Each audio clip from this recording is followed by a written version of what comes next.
Lesson number 26 and lesson number 27 में एक दो मिस्टेक्स वहाँ रह गई थी।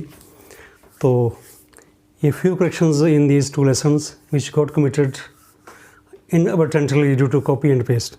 कॉपी एंड पेस्ट किया तो वहाँ पर चेंज करने का याद नहीं रहा, उसकी वजह से वो मिस्टेक्स वहाँ रह गई। तो वही डिस्कस करेंगे इसमें। और उसके बाद इस लेसन में मुझे and practice exercise for lesson number 26 and 27, क्योंकि 27 लेसन अगले जो हमारे टेंसेस हैं उसका बेस है। तो यहाँ पर हम एक अंडरस्टैंड करने के लिए, पूरी कंसेप्ट को अंडरस्टैंड करने के लिए कि what do you mean by state of being and what is the meaning of possession by subject, तो काफ़ी एग्जांपल लेकर यहाँ समझाने की कोशिश की जाएगी। So this is lesson number 28, 3 corrections and practice exercises based on 2 lessons 26 and 27th. So I welcome all of you in lesson number 28. तो लेसन नंबर 26 में ये पहली मिस्टेक क्या हुई थी कि ये प्रेजेंट केस था, यहाँ पर सीमा वाज स्टैंडिंग लिखा गया था। तो ये वाज ड्यू टू मिस्टेक, तो अब यहाँ पर चेंज कर दिया, सीमा इज़ स्टैंडिंग। तो आप भी जब लेसन पढ़ेंगे वहाँ पर आप करेक्शन कर लेंगे। और now this is correct. And similarly एक past non action by subject state of being में वही मिस्टेक थी कि वहाँ से कॉपी और पेस्ट किया था और are are my miss relatives, या कि पास्ट में तो यहाँ वर होना चाहिए था, ये आर आर माई रह गया था। और अब जब भी आप वो लेसन नंबर 26 करेंगे तो वहाँ इसको पढ़ेंगे are were my relatives. Now this is correct. And third mistake, very major mistake in lesson number 27। तो ये मिस्टेक थे कि यहाँ पोजेशन वाला केसेस थे, subject does no action and possession by subject table second. तो वहाँ से कॉपी की, तो जहाँ पर विल बी की जगह विल हैव आना था, तो विल बी यहाँ 2 मिस्टेक्स रह गई थी और मेरे से बोला भी गया था। और will be due to mistake and these we have been replaced by will have here and there also. So now these are correct. तो ये 3 मिस्टेक, ये भी मैंने एनिमेशन से करेक्शन की, क्योंकि ये एक बार जब मिस्टेक हो जाती है तो उसमें मैं डिस्क्रिप्शन में जो कोई कमी रह जाए, जो और चीज़ कोई ऐड करनी हो तो उसकी मैं डिस्क्रिप्शन में लिख देता हूँ। तो आगे के लिए तो आप वहाँ देख सकते हैं। तो practice exercise to understand the concept of state of being and possession by subject when subject does no action, everything through examples. जो लेसन नंबर 26 था उसमें स्टेट ऑफ बीइंग की बात की थी, जब सब्जेक्ट के बारे में बातचीत हो। और लेसन नंबर 27 था पोजेशन बाय सब्जेक्ट, उसके पास है, उसमें है तुझे। तो मैंने अब एग्जांपल जो ली है, एग्जांपल लूँगा। कैसे पता लगता है कि ये प्रेजेंट वाला केस है, जब पास्ट वाला केस है, फ्यूचर वाला केस है? कैसे पता लगता है कौन सा सब्जेक्ट है? कैसे पता लगता है कि सेंटेंस कौन सा इंटरोगेटिव है या नेगेटिव है या अफर्मेटिव है? ये सारी चीज़ें कैसे पता लगता है? ये भी मैंने एनिमेशन से किया। मैंने 7 एग्जाम्पल लिए हैं पहले, तो देखिए अब कैसे होता है जी। एग्जाम्पल फर्स्ट, हिंदी है वे रूढ़िवादी नहीं हैं। तो ये हैं लगा जहाँ लास्ट में, तो हिंदी वाले सेंटेंस में आप बिल्कुल लास्ट में जाकर देखिए क्या लगा हुआ है, हैं लगा हुआ है, तो पता लगे प्रेजेंट का, ये बात प्रेजेंट की है। अब देखना जी टेंस है या नहीं है, देखते हैं अभी। तो मैंने यहाँ देखा वे रूढ़िवादी नहीं, यहाँ कोई एक्शन नहीं हो रहा, यहाँ कोई मेन वर्ब नज़र नहीं मुझे आ रहा, तो ना जहाँ कोई एक्शन है, तो ये सिंपल सेंटेंस हुआ। अब ये वे, ये सब्जेक्ट है, स्टेट ऑफ बीइंग है, क्योंकि यहाँ पास जा उसके पोजीशन वाली बात नहीं हो रही इसके अंदर, तो ये स्टेट ऑफ बीइंग वाला केस है। और नोट लगा नहीं लगा तो ये नेगेटिव सेंटेंस हो गया। तो इसका ये रूढ़िवादी ऑब्जेक्ट। तो सारी चीज़ देखने का आपको जो मैंने 7 एग्जाम्पल लिए, ये देखने बताना कि कैसे कैसे पता चलता है। आगे हम जो मुझे टेंसेस वाले करेंगे तो उसमें यही चीज़ मैं नहीं कराऊँगा। तो यहाँ से आप देखिए कि कैसे सारा कुछ पता लगता है। तो स्ट्रक्चर कैसा होगा? Subject is am are plus not plus subject, present वाला है ना जी, तो इज एम आर हो। देखिए प्रेजेंट में इज एम आर, पास्ट में स्टेट ऑफ बीइंग में वाज वर, और फ्यूचर में विल बी। तो इसकी इंग्लिश होगी दे आर नॉट कंजर्वेटिव। तो रूढ़िवादी की इंग्लिश कंजर्वेटिव होती है, दे आर नॉट कंजर्वेटिव। अब यहाँ देख लेते हैं इसको चेंज इनटू पास्ट, पास्ट में आर की जगह कुछ और आ जाएगा, दे वर नॉट कंजर्वेटिव। और फ्यूचर में चेंज इनटू फ्यूचर वर्ग की जगह आएगा will be, they will not be.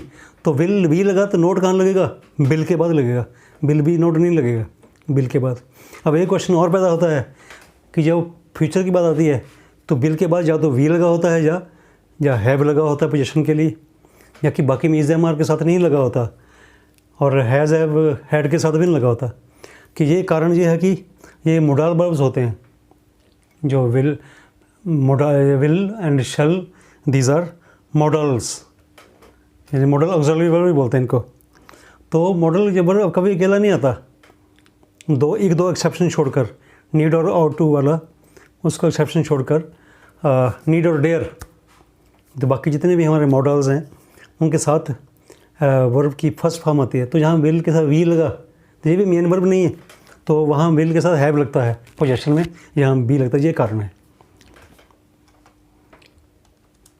तो फ्यूचर में चेंज कर दिया। अब सेकंड एग्जांपल देखते हैं कैसी है। क्या आप 2 दिन बाद ठीक होंगे,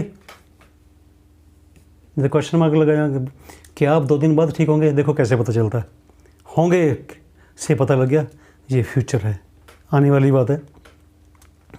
और क्या आप 2 दिन बाद ठीक होंगे, तो यहाँ पर ना तो कोई एक्शन नहीं, मेन वर्ब मुझे नज़र नहीं आ रहा कोई भी नहीं, तो ना कोई एक्शन है, तो ये सिंपल सेंटेंस फ्यूचर का सिंपल सेंटेंस है।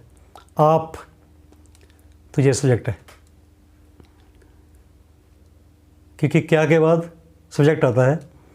स्टेट ऑफ बीइंग वाला कैसा कि पोजीशन वाली बात नहीं है, इसमें पास में नहीं जाए, उसके अंदर कोई चीज़ नहीं है। तो क्या और इस साइन ऑफ इंटरोगेशन से लगा कि दिस इज़ इंटरोगेटिव सेंटेंस। देखो कैसे पता लग रहा है। आगे इंग्लिश का सेंटेंस भी है जिसमें हम देखेंगे कि इंग्लिश में कैसे पता लगता है ये कौन सा टेंस है, क्या स्टेट ऑफ बीइंग है। तो ये 2 दिन बाद जो बाकी बच जाए वो सारे ऑब्जेक्टिव होता है। 2 दिन बाद की इंग्लिश होती है आफ्टर 2 डेज। तो इसमें बनेगा विल, जे लिंकिंग पर आ गया सब्जेक्ट का वी, देन ऑब्जेक्ट आएगा। ये हमारा स्ट्रक्चर है। और इसकी इंग्लिश बनेगी will you we fine after 2 days, क्या आप 2 दिन बाद ठीक होंगे। इसका प्रेजेंट केस के फ्यूचर का, ये प्रेजेंट केस इसका क्या होगा, आर यू फाइन नाउ। देखो वहाँ लिखा था आफ्टर 2 डेज, तो यहाँ टाइम चेंज होगा। हम ये नहीं बोलते कि आप 2 दिन बाद ठीक कैसे थे, वो नहीं हम कह सकते। प्रेजेंट करने के लिए टाइम जहाँ टुडे कर दो, जहाँ नाउ कर दिया। अब पास्ट में क्या होगा, पास्ट में होगा were you fine 2 days ago, were you fine 2 days, आप 2 दिन पहले क्या ठीक थे। तो यहाँ आफ्टर नहीं कर सकते क्योंकि पास्ट की बात हो रही है। तो ये भी आपने टाइमिंग का फंसा होता, जब चेंज करते हैं तो टाइम भी चेंज करना पड़ता है।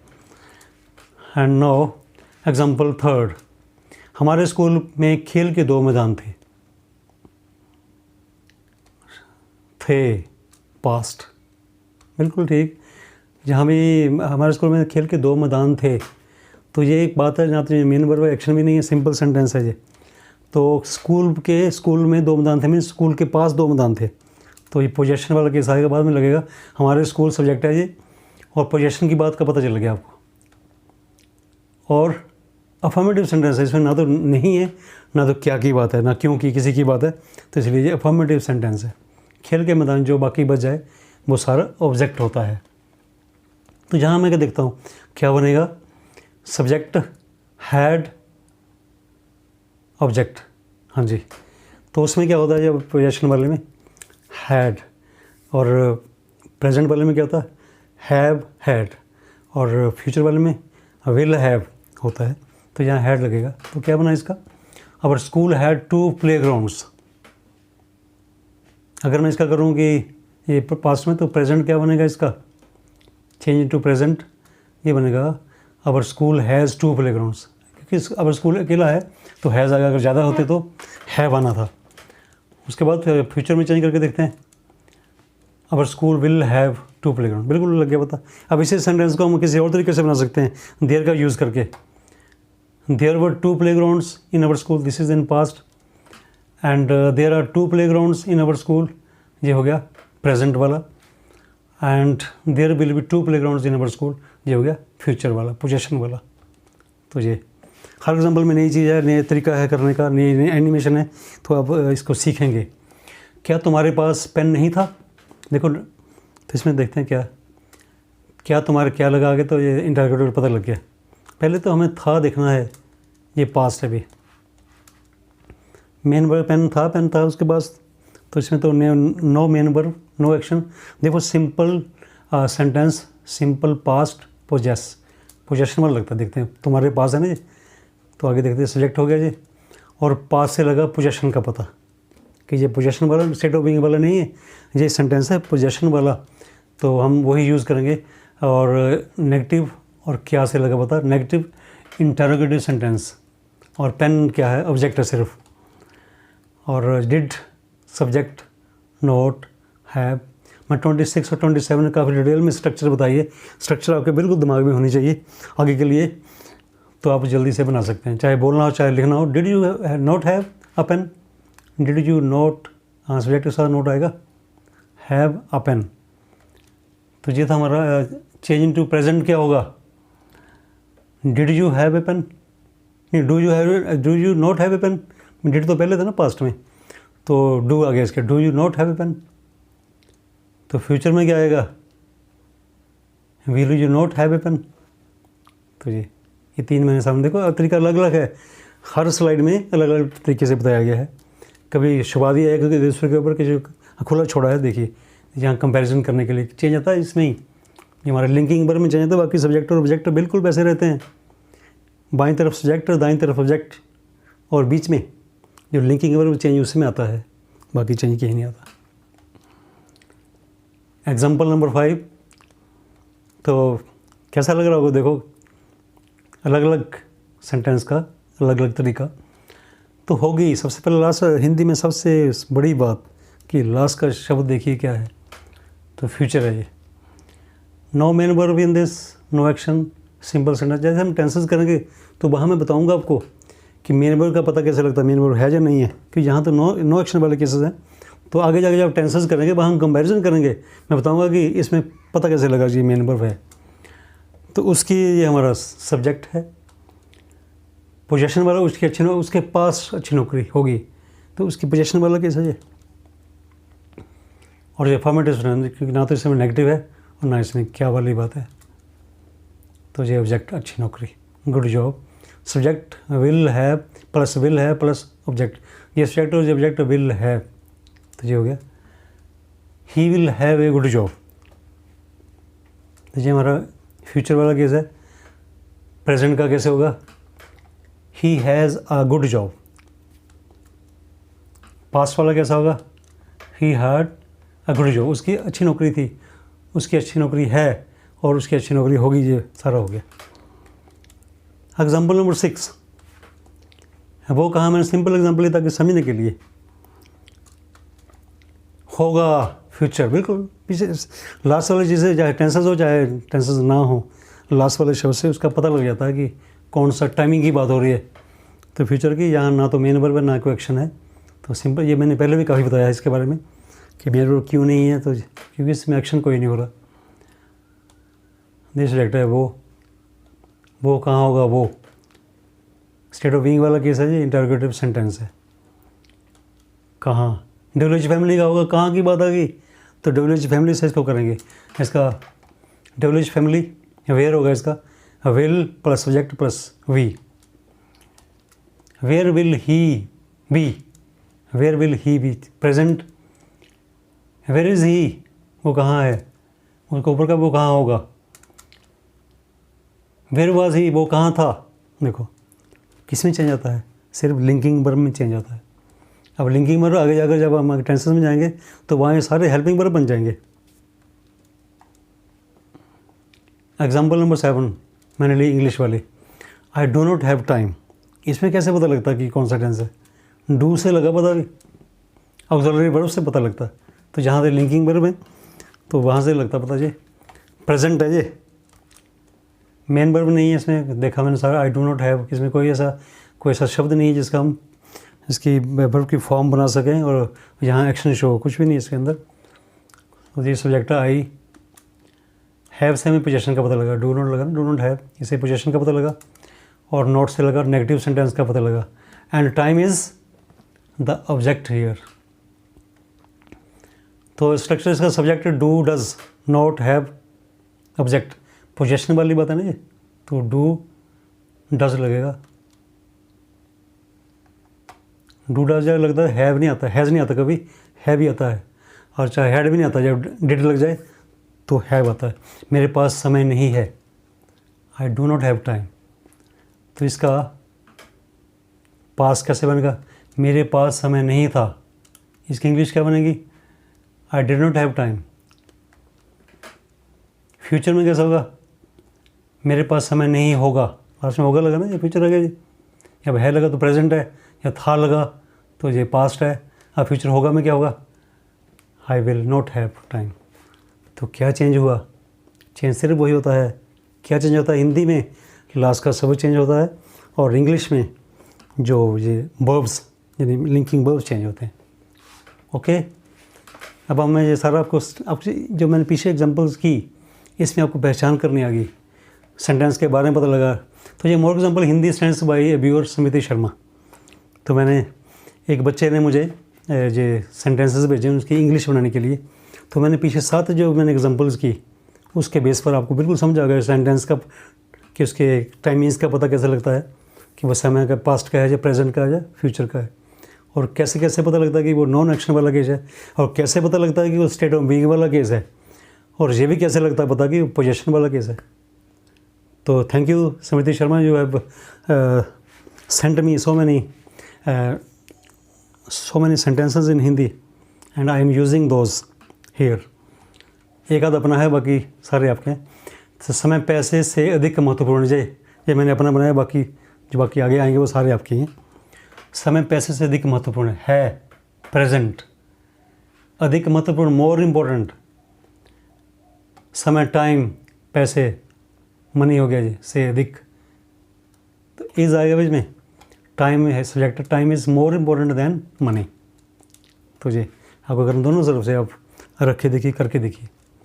भी मेरे दादा दादी थे, तो थे वर स्टेट ऑफ बीइंग वाला केस है जी, ये ऊपर वाला स्टेट ऑफ बीइंग वाला केस था। वे मेरे दादा दादी थे, दे वर माई ग्रैंड पेरेंट्स।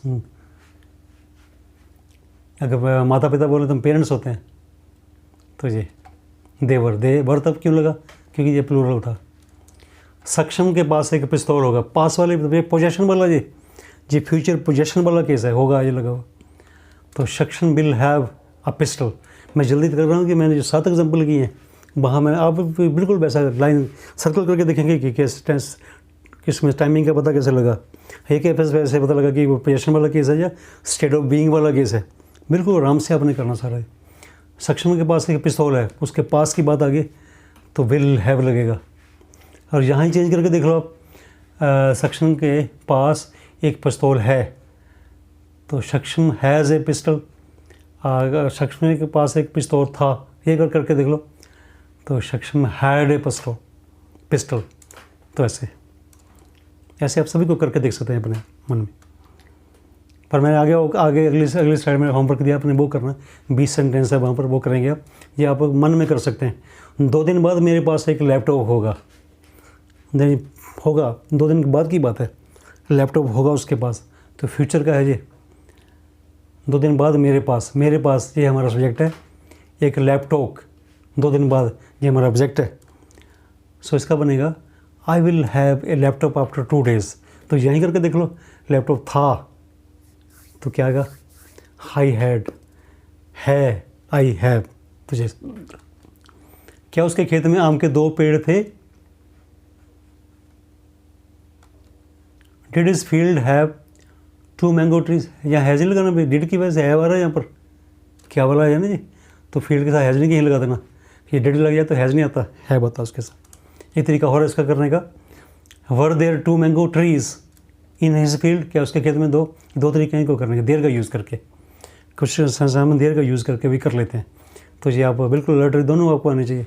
राम के पास लाल रंग के 2 पेन थे, Ram had 2 red coloured pens. थे लगा ना जी, हैड आएगा।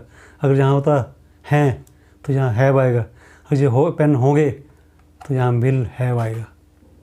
कितना आसान है सारा, क्योंकि चेंजेस वही होते हैं जो लिंकिंग में, बाकी चेंज नहीं होता कुछ नहीं।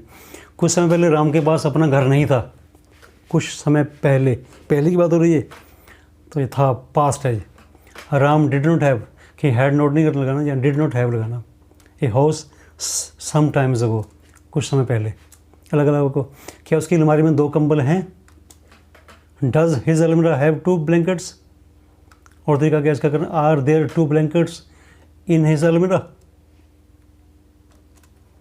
समृद्धि के पास उसके ऑफिस में बहुत कंप्यूटर हैं। समृद्धि का नाम मैंने यहाँ यूज़ किया है, तो क्योंकि ये लड़की बड़ी डेडिकेटेड है, डिवोटेड है।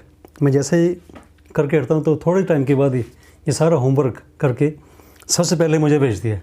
और भी हैं बच्चे, काफ़ी सैकड़ों में बच्चे हैं, मगर आप कुछ और भी करते, हर्षता करती है एक, और बाकी बच्चे भी लगे हैं। तो सबसे पहले, so she is very much devoted and I can declare that she will be at some good position in future.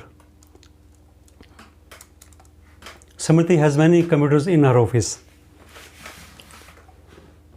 बचपन से ही पता चल जाता है कि बच्चा आगे जाकर क्या बनेगा। जिसे मेहनत, हार्ड वर्क करने की जो करते हैं वो कुछ ना कुछ बनते हैं, और जो गप्पे मारते हैं वो कभी कुछ नहीं बनते।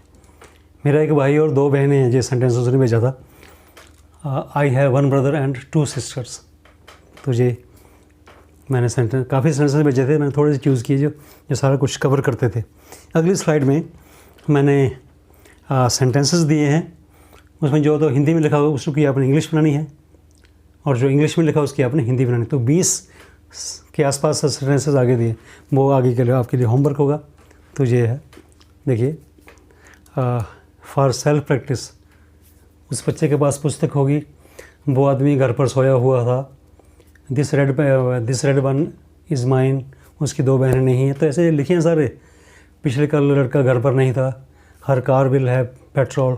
तो जो हिंदी में लिखे हैं उसकी आप इंग्लिश बनाएंगे, और जो इंग्लिश में लिखे हैं उसकी आप हिंदी बनाएंगे। तो काफ़ी प्रैक्टिस।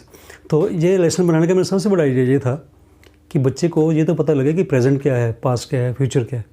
सेंटेंस नेगेटिव कैसे पता चलता है, इंटरोगेटिव कैसे पता चलता, WH फैमिली वाला कैसे पता चलता। तो ये सारी मैंने प्रैक्टिस कर दी। जब आगे हम चलेंगे, आगे लेसन हम जल्दी करेंगे, थोड़ी थोड़ी आपको आइडिया दूंगा। तो ये आपने सीख लेना सारा कि प्रेजेंट का कैसे पता चलता और प्रेजेंट टेंस कैसे पता चलता।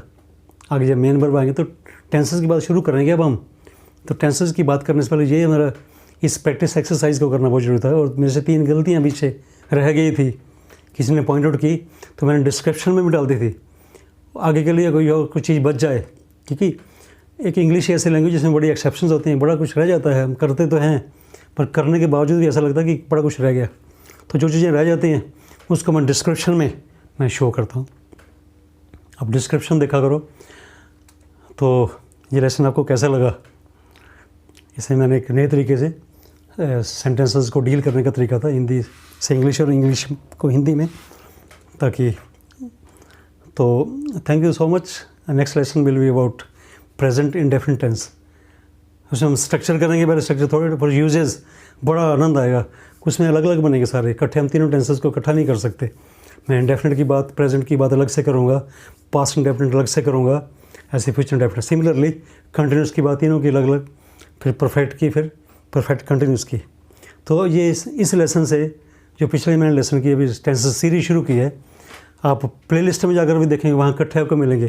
तो जब भी टेंसेस वाली बात करनी तो लेसन नंबर 25 से स्टार्ट करिए, इंट्रोडक्शन से, फिर आगे चलना धीरे धीरे। टेंसेस बात आप बार बार देखिए। आपको एक बार बात समझ नहीं आती तो उसको आप बार बार देखिए। मैं कहता समझ आता है, मैंने मेहनत की है, आप इस मेहनत का फ़ायदा लीजिए। So thank you so much.